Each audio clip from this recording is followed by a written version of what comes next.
आप सब गोल में अपने अपने व्यस्त हैं।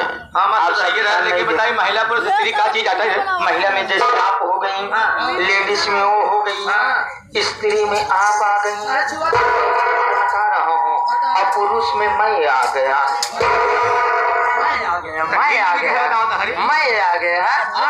मगर क्यों आया? देवी जी मैं एक गिरीश आदमी हूँ। गिरीश नहीं है, गरीब आदमी हो। 4 बजे ठोकर खा रहा हूँ। ठोकर खा रहे हो? आज 1 महीना 15 दिन से करे बिना परेशान।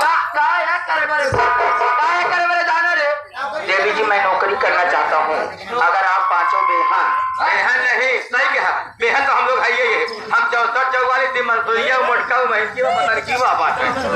ए जी 5 बहन का।